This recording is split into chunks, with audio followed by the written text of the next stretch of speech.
আমি রাষ্ট্রপতির দায়িত্ব গ্রহণ করেছি। রাষ্ট্রপতির পদত্যাগ একটি গুরুতর ঘটনা। এর সাথে দেশের ভালো মন্দও জড়িত। রাষ্ট্রপতি একজন মানুষ, তিনি অসুস্থ হতেই পারেন এবং তিনি রোগেরও নাম প্রকাশ করেছেন, লিখিতভাবে জানিয়েছেন এবং মাঝে মাঝে তিনি অচেতন হয়ে পড়েন।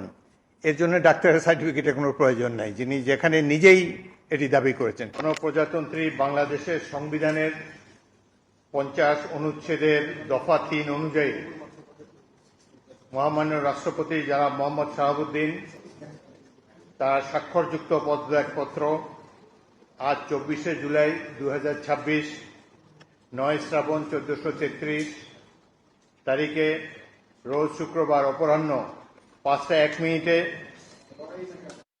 আমার নিকট পদত্যাগপত্র দাখিল করেছেন। সংবিধানের 54 অনুচ্ছেদ অনুযায়ী আমি রাষ্ট্রপতির দায়িত্ব গ্রহণ করেছি।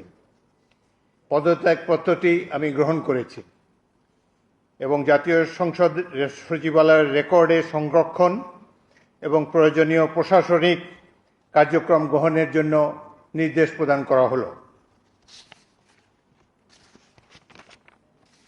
কেন তিনি পদত্যাগ করেছেন এটি নিশ্চয়ই জানার কৌতূহল আপনাদের মধ্যে রয়েছে।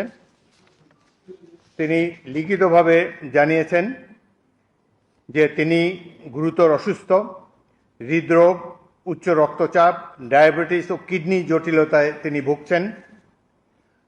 তার হৃদযন্ত্রে বাইপাস সার্জারি হয়েছে। ইদানিং স্বাস্থ্য পরীক্ষার অটোনমিক নিউরোপ্যাথি নামে রোগ শনাক্ত হয়েছে। এই রোগের কারণে তিনি মাঝে মাঝে অচেতন হয়ে পড়েন। এসব রোগের প্রাদুর্ভাবে এবং শারীরিক ও মানসিক অসমর্থতার কারণে রাষ্ট্রপতির মতো গুরুত্বপূর্ণ সাংবিধানিক পদের দায়িত্ব পালন করা তার পক্ষে সম্ভব হচ্ছে না। তার দীর্ঘমেয়াদী চিকিৎসার প্রয়োজন। এই কারণেই তিনি স্বাস্থ্যগত কারণে পদত্যাগ করেছেন এবং বাংলাদেশ জাতীয় সংসদের স্পিকার হিসাবে এই পদত্যাগপত্র আমি গ্রহণ করেছি। সংবিধানে ইতিমধ্যে আপনারা জানেন, যেদিন আমি স্পিকার হিসাবে শপথ নিয়েছি সেই দিনই ভারপ্রাপ্ত রাষ্ট্রপতি হিসাবেও শপথ নিয়েছি যদি প্রয়োজন হয়। একইভাবে আমাদের ডেপুটি স্পিকার, তিনিও যখন ডেপুটি স্পিকার হিসেবে শপথ নেন, শপথের অংশে বর্ণিত থাকে যখন বলা হবে কোনো কারণে যখন স্পিকারের শূন্য থাকবে তখন ডেপুটি স্পিকার স্পিকারের পদের দায়িত্ব পালন করবেন। সুতরাং আজকে বাংলাদেশের নানা ধরনের কথাবার্তা আমি দুপুরে এসেই শুনছি। দেখা গেল যে এটি প্রকৃত, তিনি শারীরিক অসামর্থ্যের কারণে পদত্যাগ করেছেন।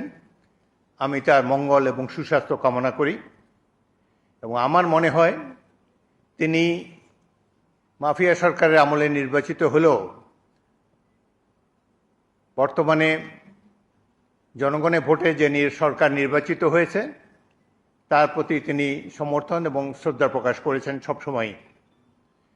আমি তার মঙ্গল কামনা করি। বাংলাদেশের রাষ্ট্রপতির পদত্যাগ একটি গুরুতর ঘটনা। এর সাথে দেশের ভালো মন্দও জড়িত। রাষ্ট্রপতি একজন মানুষ, তিনি অসুস্থ হতেই পারেন এবং তিনি রোগেরও নাম প্রকাশ করেছেন, লিখিতভাবে জানিয়েছেন তিনি কি রোগে ভুগছেন এবং মাঝে মাঝে তিনি অচেতন হয়ে পড়েন। এর জন্য ডাক্তারের সার্টিফিকেটের কোনো প্রয়োজন নাই, যিনি যেখানে নিজেই এটি দাবি করেছেন। সুতরাং আমরা আশা করি এই পদত্যাগের ফলে সকল ধোঁয়াশা পরিষ্কার হলো, কোনো ধরনের বিশৃঙ্খলা বা কোনো ধরনের বিরূপ মনোভাব কিংবা কনফিউশন যাতে এইসব ব্যাপারে না ঘটে। রাষ্ট্রপতি পদত্যাগের আগেও রাষ্ট্রপতিরা পদত্যাগ করেছেন বিভিন্ন কারণে।